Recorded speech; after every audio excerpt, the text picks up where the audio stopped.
Diego, mostre ali, em primeiro lugar, uma imagem do Google que eu coloquei. Essa mesmo, aqui tá bom.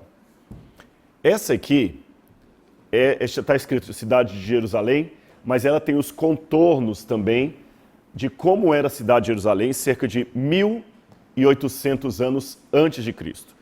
Só para colocar uma cronologia para vocês, 1.800 antes de Cristo foi o período de Abraão. Lembrando que antes de Cristo os anos são em ordem decrescente, de trás para frente. Então 1.800, Abraão. Mais ou menos em 900 antes de Cristo, Davi. Então quer dizer, Davi está mais ou menos na metade do período de Abraão, né? Abraão, passa 900 anos, vem Davi. Abraão, Deus falou com Abraão, vai para uma terra longínqua e eu vou te mostrar o lugar onde eu vou te dar por herança e todos os povos da terra serão abençoados em ti. É interessante que quando Deus falou essa promessa para Abraão, Abraão estava onde hoje é a região do Iraque, na cidade de Ur dos Caldeus. Dali ele foi para Padã Aram e de Padã Aram ele começou a peregrinar pela terra, que a gente chama Terra Prometida hoje, comprando terrenos que depois virariam Israel. Deus não só fez um pacto com Abraão, como Deus até mudou o nome dele em virtude disso. O nome dele antes era Abrão, virou Abraão. De onde vem esse nome? Ab, em hebraico, significa pai. Em árabe, Abu, né? Avô, pai do pai, né? Abá, paizinho. Por isso que Paulo fala na Bíblia, nós podemos chamar a Deus de Abá, paizinho. Das coisas que me chamam a atenção em Jerusalém, quando eu vejo criancinha falando Abá, pro pai, às vezes no ônibus, na praça, criancinhas pequenininhas, Abá, chamando o paizinho delas. Então, Abá, pai. Povo. É povo em hebraico. Então, Abram, pai de um povo. Mas quando eu falo Abraão, pai de um grande povo. Percebeu a diferença? Abram, pai de um povo. Abraão, pai de um grande povo. Então Deus falou, você não vai chamar Abrão, mas Abraão. Vai para a terra que eu vou te mostrar. E Abraão não veio com exército, Abraão não veio com armas, Abraão só veio com sua fé. É interessante que uma expressão que os judeus usam até hoje, referindo-se à história de Abraão, é a expressão Lech Lechá. Lech Lechá, em hebraico, significa vai por ti mesmo, caminha, vai com força. Então os judeus até hoje têm esse ditado, Lech Lechá, vai por ti mesmo, vai na força, vai sem pestanejar, vai sem duvidar. É assim que aparece no texto hebraico. E Abraão veio. E embora é interessante que Abraão, foi o primeiro hebreu, que ele é o pai do povo de Israel, mas havia outras pessoas aqui já na terra de Canaã que adoravam o Deus verdadeiro, o mesmo Deus de Abraão, mesmo não sendo hebreus. Nós não temos muitas características, muitos detalhes da história desse povo, quantos eram, quais eram, como é que eles vieram com o conhecimento do Deus verdadeiro, não temos, mas a Bíblia informa que eles estavam ali. E um desses homens era Melquisedeque.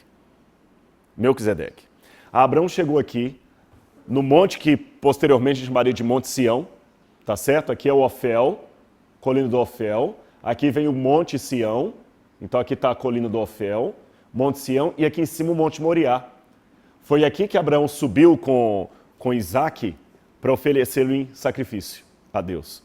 Então, quando Abraão for oferecer sacrifício a Deus, sacrificando Isaac, Abraão deveria ter montado as suas tendas aqui perto dessa cidadezinha, que na época chamava-se cidade de Salém. Então Abraão chegou naquela cidade de Salém. O rei da cidade de Salém, que era ao mesmo tempo rei e sacerdote, reconheceu que Abraão adorava o Deus verdadeiro, o Deus único. Aquele Deus que não pode ser adorado em forma de ídolos, de imagens, nem tem uma pluralidade de deuses no céu, mas apenas um único Deus. Vamos ler na Bíblia o que a Bíblia fala desse encontro. Gênesis, capítulo 14, versos 18 em diante. Melquisedeque, rei de Salém, trouxe pão e vinho. Ele era sacerdote do Deus Altíssimo. E ele abençoou Abraão e disse: bendito seja Abraão pelo Deus Altíssimo, que possui os céus e a terra. E bendito seja o Deus Altíssimo, que entregou os teus adversários nas tuas mãos. E de tudo lhe deu Abraão o dízimo. Então disse o rei de Sodoma a Abraão: dá-me as pessoas e bens estão contigo. E aqui já é outra história. Somente esses versos falam de Melquisedeque encontrando com Abraão. Ele trouxe pão, vinho, ofereceu um sacrifício, quase certamente, abençoou Abraão, e Abraão lhe deu o dízimo. Quer dizer, Abraão estava comprando terras, ainda deu pode até ser que Abraão comprou a cidade de Salém. Isso era comum naquela época. Deus, interessante, quando o pessoal fala que Deus, através de Josué, fez o pessoal fazer um genocídio com os cananitas, isso não é verdade. A terra de Canaã já tinha sido comprada pelos patriarcas, Abraão, Isaque e Jacó. Eles compraram extensões de terra. O que acontece é que quando a família de Jacó foi parar no Egito, essas extensões de terra que eles tinham comprado foram parar nas mãos dos cananeus. E quando o povo de Israel sai do Egito para ocupar a terra que já era deles, aqueles grupos armados não os deixavam entrar para ocupar a terra. Por isso que eles tiveram que entrar em guerra com esse povo. Então eles não chegaram e invadiram uma terra que não era deles. O pessoal compara o pessoal de Israel chegando em Canaã como os portugueses e espanhóis chegando na América Latina, matando os índios para tomar conta da terra. Não foi assim. Tá certo? A terra já era deles, Abraão comprou, porque se ele deu o dízimo de tudo que ele tinha para Melquisedeque, é porque ele estava comprando grandes extensões de terra e falou, olha, 10% eu vou dar para você, Melquisedeque, porque você é sacerdote do Deus Altíssimo. Só que acontece que quando esse povo foi para o Egito, as terras ficaram ali, outros dominaram, e quando eles voltaram tiveram que entrar em luta armada. Ficou claro isso aí para vocês? Agora, que pena que não temos muito mais sobre Melquisedeque, mas nós temos um achado arqueológico que eu quero mostrar para vocês. Eu tive a oportunidade agora, no mês passado, de estar com o Dr. Eli Shukron, aqui nessa parte, que hoje faz parte de Jerusalém, porque o que acontece no futuro? 900 anos depois de Abraão, Davi chegou com um exército aqui, essa cidade tornou-se uma fortaleza dos jebuseus, Davi conquista essa cidade, troca o nome da cidade para Jerusalém, e aqui em cima, no lugar do Monte Moriá, onde Abraão, de certa forma, sacrificou, porque emocionalmente no seu coração ele decidiu entregar Isaac a Deus. Então a gente pode falar que Abraão sacrificou Isaac a Deus, mesmo que ele não tenha matado o menino. Onde Abraão tinha feito a sua devoção de entregar o filho para Deus, Salomão constrói o templo de Israel. Tá certo? Vamos ver uma imagem de como é que está hoje. Pastor Diego, coloca por gentileza como é que está Jerusalém hoje. Hoje, no lugar do templo de Salomão, está o Domo da Rocha, que é essa construção aqui, ó, o de Omar, o templo de Omar, muçulmano. E aqui está Al-Aqsa, que significa esquina em árabe. Al-Aqsa é a mesquita de Al-Aqsa. Os muçulmanos, depois que Jerusalém foi destruída pelos romanos, os muçulmanos dominaram a cidade por volta de 690 depois de Cristo, e eles colocaram aqui um santuário islâmico, porque eles acreditam que aqui Maomé esteve com a sua jumenta e daqui Maomé subiu ao céu. Então hoje isso aqui tornou-se um lugar sagrado para os muçulmanos, de modo que Israel não pode escavar ali, infelizmente. Mas muitas relíquias bíblicas podem estar debaixo dessa plataforma aqui. No passado, eu falei com vocês, era o Monte Moriá. Nesse lado aqui está o Monte das Oliveiras, onde Jesus esteve. Aqui, Jerusalém. E essa parte contornada em amarelo aqui é justamente a antiga fortaleza dos jebuseus, a antiga cidade de Salém. Mas hoje vocês notam que quem vai a Jerusalém, o que tem aqui em cima? Casas. Então o que foi feito? Os arqueólogos tiveram que escavar aqui por baixo túneis, e nesses túneis colocaram armações de ferro para que a base de cima não colapsasse. E bem aqui no pé, por baixo disso aqui, eu vou mostrar para vocês, bem aqui embaixo, foram encontrados alguns objetos arqueológicos que eu quero mostrar para vocês no vídeo agora. A cerâmica local mostrou que o que encontramos ali data de 1800 a.C., a época de Abraão. E encontraram ali uma prensa para oliveiras, para fazer azeite, que era um objeto de unção, um lugar de sacrifício de animais, um lugar para fazer pão e um altar muito especial. Esse altar tem uma pedra fixada nele. Isso tudo data de 1800 anos a.C. E quando eu leio desse altar com a pedra fixada em cima dele, eu me lembro de um outro episódio mencionado na Bíblia, que eu gostaria de ler com vocês. É Gênesis capítulo 28, versículos 18 em diante. Jacó estava na cidade de Betel, num outro lugar. E a Bíblia diz assim: Tendo-se levantado Jacó cedo de madrugada, tomou a pedra que havia posto por travesseiro e erigiu uma coluna, sobre cujo topo entornou azeite. E ao lugar, cidade que outrora se chamara Luz, deu o nome de Betel. Fez também Jacó um voto dizendo: se Deus for comigo e me guardar nesta jornada em que tenho empreendido, e me der pão para comer e roupa para vestir, de maneira que eu volte em paz para a casa de meu pai, então o Senhor será o meu Deus. E a pedra que erigi por coluna será a casa de Deus. E de tudo que me concederes, certamente eu te darei o dízimo. Jacó repete a mesma atitude que teve Abraão.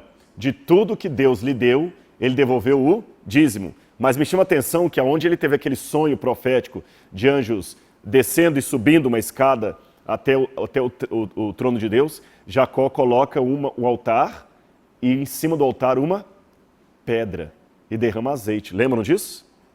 Com base nisso que nós lemos na Bíblia, na história que eu expliquei, vejam o vídeo que eu gravei ali no subsolo da cidade de Jerusalém. Pessoal, tudo bem?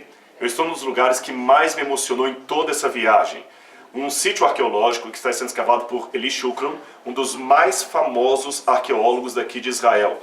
Ele está ajudando a escavar o túnel de Ezequias e abaixo do que a gente chama de Cidade de Davi. E ele me permitiu entrar aqui com o meu grupo, onde os turistas não vêm. Ele teve a oportunidade de abrir a porta. Eu quero levá-lo um dia ao Brasil para falar lá para os alunos do NASP. E onde eu estou aqui, nós estamos na base, nos começos da Cidade de Davi. Você vai andar comigo na história agora e nós vamos ver uma Jerusalém, não do tempo de Jesus, não do tempo de Davi, nem de Salomão, mas dos tempos de Abraão, quando Abraão veio para esse lugar. Interessante que a Bíblia fala em Gênesis que Abraão chegou a um lugar de uma cidade chamada Salém. E ali havia um rei, você se lembra disso? Pega a sua Bíblia e você pode verificar esta passagem, essa história no Gênesis. O rei de Salém chamava-se Melquisedeque. E o que a Bíblia fala que aconteceu? Quando Abraão chegou onde estava Melquisedeque, Melquisedeque era ao mesmo tempo rei e sacerdote. E Melquisedeque ofereceu a Deus pão e vinho. Agora venha comigo aqui. Vou pedir o Anderson que ande. Fiquem tranquilos, talvez a câmera vai balançar um pouquinho. O lugar aqui é acidentado, não é um estúdio. Nós estamos no sítio arqueológico original, tá bom? Cuidado, Anderson, no degrau aí. A câmera vai mostrar aqui com vocês agora. Repito, nós não estamos no estúdio, o lugar não é tão propício àquela segurança de uma televisão, mas você está acompanhando de maneira inédita um achado arqueológico muito importante. Olha onde eu estou, preste atenção nesses lugares aqui. Você está vendo esse buraco? Para você pode ser apenas um buraco e nada mais. Mas os olhos da arqueologia podem ver algo mais do que apenas um buraco. A cerâmica encontrada nesse lugar aqui é datada do período do bronze. Eu estou falando de 1800 antes de Cristo, ou seja, há 3.800 anos atrás. O que havia nesse buraco aqui? Estão vendo esse outro vão? Aqui onde eles colocavam um pedaço de madeira. Imagine a madeira sendo colocada aqui, e nesse buraco havia como se fossem uns pneus feitos de uma espécie de saco de linhagem, que eles enchiam de pasta de oliveira, isso mesmo, da azeitona. Quando eles colhiam a azeitona, eles esmagavam a azeitona, esmagavam bastante a azeitona, virava uma pasta. Essa pasta era colocada aqui, nesses pneus, como eu falei com você, e todos eles eram colocados um em cima do outro aqui. Então eles vinham com um pedaço de madeira aqui, nesse lugar, aqui, ficavam as pedras que faziam o contrapeso.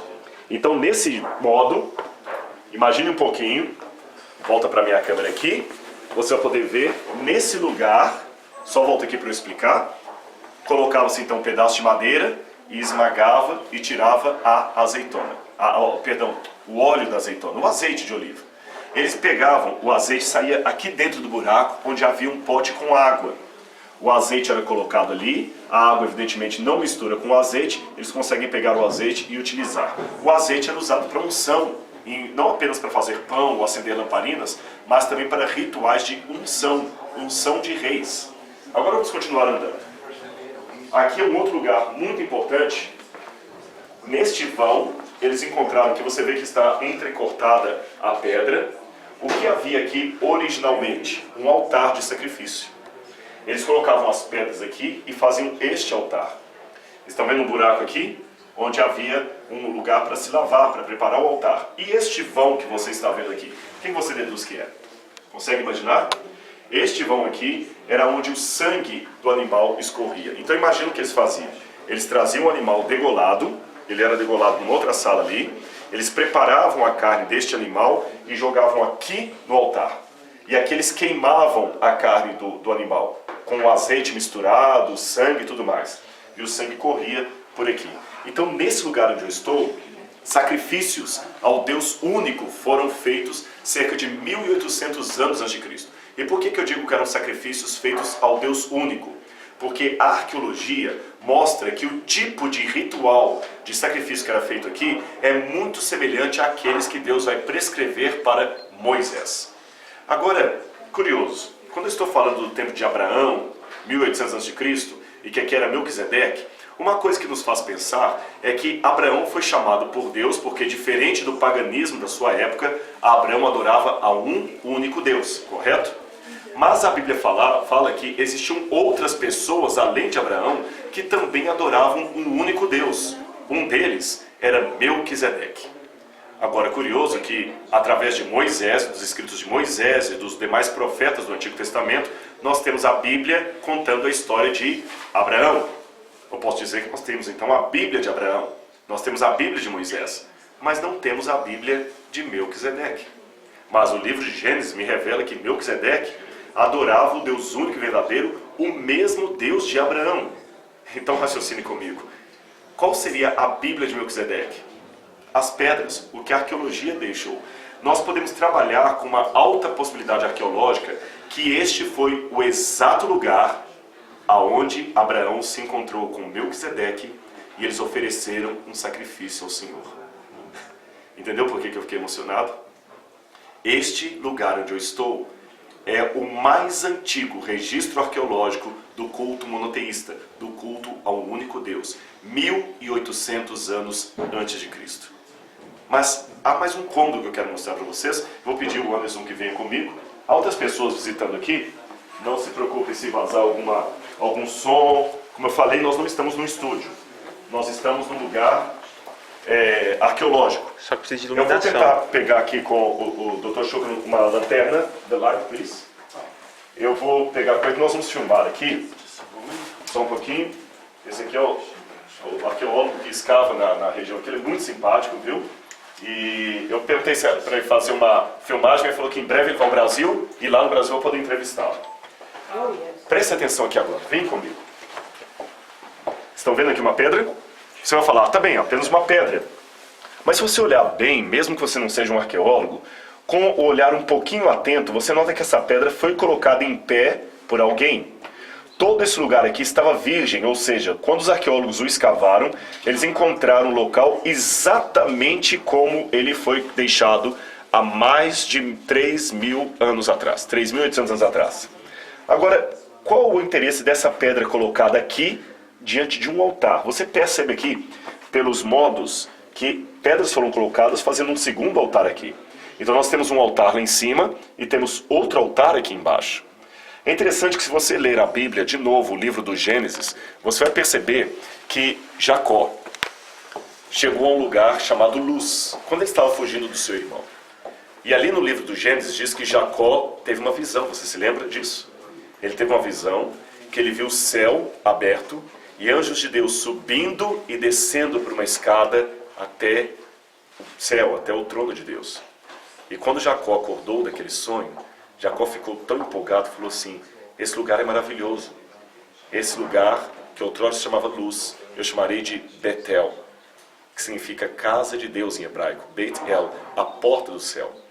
E diz a Bíblia que Jacó erigiu uma pedra sobre um altar, como um sacrifício, como uma marca, um landmark, como um lugar que ele marcou aonde Deus havia aparecido para ele. Eu não posso afirmar que foi aqui que isso aconteceu. Mas, curiosamente, nós temos um fenômeno muito parecido. Um altar de pedras, idêntico ao que Deus orientou que os judeus deveriam construir, porque o altar de pedras orientado por Deus não poderiam ser pedras lavradas, mas pedras brutas. E alguém que ergueu um altar aqui, colocou uma pedra como monumento para indicar que alguma coisa muito especial aconteceu aqui. O que seria essa coisa? Bom, a Bíblia fala que Jacó ergueu um altar e colocou uma pedra, marcando o local onde ele teve um encontro com Deus. Não seria talvez o próprio Melquisedeque e Abraão marcando o lugar do seu encontro aqui na cidade de Salém, que depois viria a se chamar Jerusalém? Eu não sei, mas eu confesso que eu estou assim muito emocionado e arrepiado com o que eu estou vendo aqui. Mas eu quero mostrar mais uma última coisa para vocês. Venham comigo aqui. Já que vocês não podem vir a Israel, vocês estão tendo a oportunidade de conhecer o local como era naquela época. Já que eu não posso, eu pedi ao Dr. Shukran, já que eu não posso trazer todos aqui, eu vou levar um pedacinho desse lugar aqui. Essas marcas que estão no chão aqui são muito especiais. Elas foram descobertas e eu me lembro de ter lido em várias revistas arqueológicas sobre o mistério dessas marcas. Eu peço a vocês que não se preocupem, você que está em casa assistindo, com esses barulhos, há ainda construções, escavações arqueológicas acontecendo, vai ter barulho, vai ter talvez algum tropeço na câmera, mas o que me interessa agora é o conteúdo desse vídeo, tá bem? Eu me lembro de ter visto essas marcas aqui, e quando eu li os artigos arqueológicos sobre essas marcas, que vocês estão vendo aqui, colocou como sendo um mistério.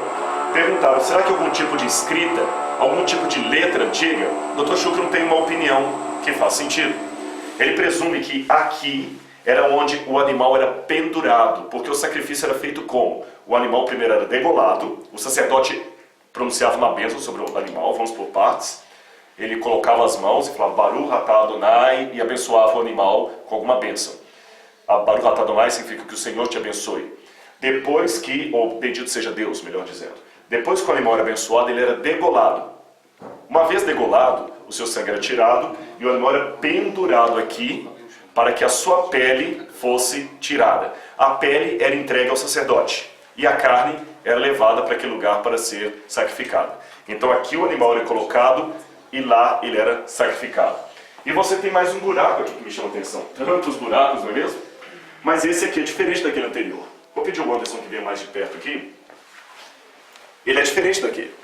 Se você olhar bem, esse buraco aqui não tem a marca na parede para colocar uma madeira. Então não era para prensa de oliveiras, de azeitona. Aqui era para trigo, para pão. Olhem bem os elementos que nós temos aqui. Pão, azeite, água, sacrifício. Isso tudo não lembra para você justamente os elementos que aparecem no Gênesis, conectados ao encontro entre Abraão e Melquisedeque? E o interessante é que aquele texto, tanto de Jacó com relação ao sonho, como o texto de Abraão na promessa do Senhor ao patriarca, diz: em ti serão abençoados todos os povos do mundo. Eu não sou judeu, mas pela fé eu também faço parte da bênção de Abraão. Eu também sou abençoado e sou espiritualmente um filho de Abraão. Eu e você. Amém. E tem mais uma última coisa que eu não posso deixar de contar. Eu não posso provar isso. Mas existe uma possibilidade arqueológica de que a Arca do Concerto esteve aqui. Sabe por quê? A Bíblia fala que a Arca da Aliança foi colocada primeiro numa tenda que acompanhava o povo por Israel. Você se lembra disso, o santuário. Esse santuário acompanhava o povo, era montado, desmontado, e ele foi finalmente montado em Siló. Mas os filisteus destruíram aquele santuário, roubaram a arca, levaram para a terra dos filisteus, depois a arca foi recuperada por Davi. E a Bíblia fala que Davi trouxe a arca até a sua cidade, armou uma tenda, justamente uma tenda, no lugar onde havia sacrifício. Eles davam 7 passos, paravam e faziam um sacrifício. Outros passos e faziam um sacrifício. Possivelmente a arca foi colocada nesse lugar e aqui foi armada a tenda, porque havia todo o ambiente para o cerimonial desde a época de Melquisedeque, ainda perdurando no tempo de Davi, quando ele conquistou a cidade dos Jebuseus. A arca esteve aqui, Davi queria construir o templo, Deus não permitiu. Salomão constrói um templo, então, lá em cima, onde hoje está o Domo da Rocha, e a arca é transferida daqui para lá. Se você ler os detalhes da Bíblia, você vai ver que tudo encaixa perfeitamente. Inclusive, que aqui possivelmente foi o lugar onde Salomão foi ungido. Pessoal, milhares de anos nos cercam. Séculos e séculos estão atrás de mim. Mas não de uma história qualquer, não de uma história secular, mas da história sagrada, a história da redenção. Uma história que começou com o chamado de um homem da Mesopotâmia para cá, chamado Abraão. Um chamado que começou com a apresentação e revelação do único Deus, o Eu Sou. Aquele que acompanhou os patriarcas, aquele que orientou a Bíblia, aquele que inspirou os profetas a escreverem a sua palavra e aquele que até hoje, em pleno século XXI, ainda pode falar com cada um de nós numa oração. Porque orar é abrir o coração a Deus como um amigo. Nós oramos aqui e eu fiquei muito emocionado, porque a história que a Bíblia conta pode ser confirmada pela arqueologia. Não em todos os detalhes, é claro, mas pelo menos nas suas linhas principais. E se essa história está certa, a teologia que se baseia nela também está correta. E a mesma Bíblia que contou a história de Abraão, Melquisedeque e Jacó, diz que em Abraão todos os povos do mundo serão abençoados. Isso inclui a mim e a você. Basta aceitar o sacrifício que foi oferecido pelo Filho de Deus, o maior dos sacrifícios, aquele do qual todos os demais são apenas uma simbologia. Daqui da cidade de Davi, dos pés de Jerusalém, de um sítio arqueológico ainda em exploração, eu mando a minha bênção e a minha paz a todos vocês. Um grande abraço.